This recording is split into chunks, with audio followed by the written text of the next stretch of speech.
Olá, gente. Graça e paz. Mais um dia. Tenho um prazer enorme de estar aqui com você. Então, que Deus guarde o seu dia. Esse seu dia está debaixo da poderosa mão de Deus. Em Gênesis 37 inicia a história de José. José, filho de Jacó, que é filho de Isaac, que é filho de Abraão. É uma história em que nos ensina que nós devemos analisar de diversos ângulos os acontecimentos, e principalmente nós hoje. Jacó ele teve outros filhos, mas com a mulher que ele amava, o primeiro foi José, depois veio o Benjamim. Diz que José ele se tornou o filho predileto. José ele sonhava, então ele tinha certos sonhos, e um dia ele sonhou com seus irmãos e contou. Os irmãos olharam assim, atravessado. No outro dia ele teve outro sonho com os irmãos e inclui agora os seus pais. E aí, meu amigo, eles começaram a odiar esse cara e tramaram a sua morte. No momento em que eles decidiram realmente matar, que eles iam matar, Rubem chega e diz: não matemos, vamos vender como escravo. O que podemos primeiramente entender? Você precisa fazer o que eu chamo ligações dos acontecimentos. Por quê?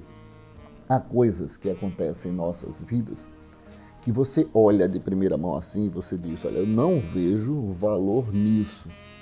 Mas você não tem ideia de como essa situação ela possa te ajudar lá na frente. Então calma, não chute o pau da barraca, porque no final tudo dará certo. O teu futuro depende muito do que você vê e do que você ouve das suas decisões. Então depende a quem você vai dar ouvidos, depende também das decisões assertivas que você irá tomar para o teu futuro, mas você vai tomar hoje. Então esse caso da pandemia, às vezes eu fico assim impressionado, a quantidade de pessoas aterrorizadas pelas notícias. Aí eu pergunto, você está aterrorizado pelas notícias? Por que continua assistindo? Por que continua vendo? Todo televisor hoje tem controle remoto. Tome a decisão de se alimentar de coisas boas. Essa quarentena é para isso. O que eu aprendi na vida é que quando você desiste de algo, você para de fazer aquilo que não te interessa mais. Você começa a se conectar com algo que para você é sim mais interessante, faz sentido. Você deve saber sempre que a mão de Deus ela não está encolhida. Agora eu quero fazer uma pergunta a você. José, ele sonhou, foi vendido para o Egito. Aí eu pergunto, mais perto ou mais longe da realização do sonho? Quem é negativo diz, acabou, muito longe. Chega no Egito e ele vai trabalhar na casa de Potifar.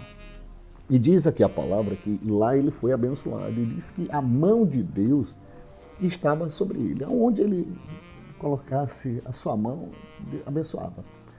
Quando tudo parecia bem, surge a figura da esposa desse militar, de Potifar. José mantém a sua postura e diz: olha, eu não posso pecar contra Deus. Ela ouve e ela não gosta da postura de José e o acusa de assédio. Por causa dessa acusação falsa, José ele vai para a prisão. Volta a minha pergunta. Mais longe ou mais perto da concretização do sonho? Volto a dizer, quem é negativo diz, olha, está muito mais longe. Mas na prisão diz que a mão do Senhor estava com José, ali na prisão. E na prisão ele interpreta sonhos. Vem o padeiro, o copeiro, e o que ele interpreta se concretiza, realiza-se. Mas o copeiro sai e esquece de José. Ao sair da prisão, eu pergunto a você, ele esqueceu, mais longe ou mais perto do sonho? Os negativos vão dizer, mais longe. Passa-se 2 anos, mas certa noite, Faraó ele sonhou e aquilo diz que o perturbou. E ninguém no Egito foi capaz de interpretar o sonho de Faraó. Mas, de repente, o copeiro, ele se lembrou que na prisão existia um jovem que era bom em interpretações, era bom naquilo que ele fazia e o que ele dizia acontecia. José é chamado à presença de Faraó. Quando ele chega, ele interpreta o sonho.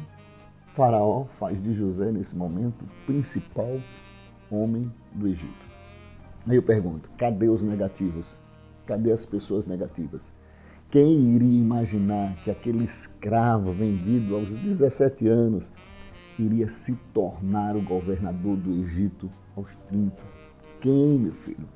Então, chega o tempo de escassez e aí diz que os irmãos de José têm que ir ao Egito. E ao chegarem lá no Egito, José os identifica e manda trazer até eles. Ele percebe e manda trazer até eles. Diz que José chorou e foi tão forte que se ouviu em todo o Egito o choro dele. E ele se revela aos seus irmãos. E naquele momento, eles se prostram diante de José. Aí eu pergunto, cadê os negativos? Aconteceu. Tempo depois, Jacó morre e os irmãos de José, eles ficam com medo. E eles dizem uns aos outros, agora que o nosso pai morreu, José vai se vingar. José vai destrar o ódio que está no coração dele. Nesse momento, está no capítulo 50, José diz, não tenham medo. Estaria eu no lugar de Deus. Vocês planejaram mal contra mim, mas Deus transformou em bem, para que hoje fosse preservada a vida de muitos. Aí ele diz, não tenham medo. Eu pergunto, ligar os pontos para o futuro era impossível na época em que ele estava na casa dos seus pais, na época que ele sonhava dentro de casa. Mas nesse relato aqui fica claro que ao olharmos para trás, nesses 13 anos longe da sua terra, tudo fazia sentido. E eu aprendo que você não pode ligar os pontos olhando para frente. Você só pode ligá-los olhando para trás, para o que aconteceu no passado. Você precisa crer que de alguma forma os acontecimentos ligam você ao teu futuro. Querido, olha, nada está fora do controle. Você precisa aprender a confiar em Deus. Por isso, José ele diz, não tenham medo. Deus me trouxe para o Egito. Foi a mão de Deus que me trouxe até aqui.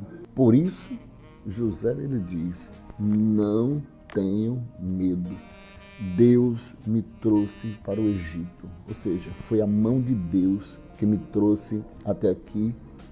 E ele me trouxe com um propósito, para me usar no tempo de escassez. Então, para José, a mão que o conduz, ou que o leva até aquele momento, conduz os seus caminhos, é a mão de Deus. Então, não devemos estar aqui discutindo quem enviou esse vírus, quem não enviou. Uma coisa só é necessária neste momento. Você deve saber o seguinte, a mão de Deus está te conduzindo, está nos conduzindo. Então, se você caminhar com essa certeza, se você acreditar que os pontos, os acontecimentos se ligam estrada afora, isso vai te dar confiança para você continuar seguindo o seu rumo, o coração. Então preste atenção, mesmo que ele te leve longe do caminho esperado, num primeiro momento você imagina assim, o que fará a diferença é saber que a mão de Deus está sobre você. Você precisa sentir na caminhada da sua jornada a presença de Jesus na sua vida. Eu só sei de uma coisa, o coronavírus, ele cancelou aulas, o coronavírus fechou escolas, cancelou viagens, férias de pessoas, cancelou programações da Páscoa, cancelou festa de aniversário, eu vi pessoas fazendo aniversário sozinhas, cancelou as feiras livres, cancelou cultos, missas, mas não cancelou os planos de Deus para você, para a minha vida, para as nossas vidas. A mão de Deus ainda continua sobre as nossas vidas, sobre a tua vida. A mão de Deus continua te guiando, te guardando. Mas eu não consigo ver nessa situação a mão de Deus. Então o problema não está em Deus. O problema está no seu olhar, que você não consegue ver Deus. Faz sentido? Fica só à frente da televisão assistindo noticiário. O poder de Deus, querido, é maior que tudo neste mundo. Posso todas as coisas naquele que me fortalece. Eu sou filho de Deus, somos amados de Deus. Eu quero deixar essa palavra com você. Fica com Deus, querido. Segura na mão de Deus. Segura na mão de Deus e vai. Que hoje seja um dia brilhante na sua vida. Que hoje você possa sentir, mesmo em momentos de adversidade, que a mão do Todo-Poderoso está sobre a tua vida. Pense nisso. Eu fico por aqui. Um beijo no coração. Um ótimo sábado para você. Graça e paz.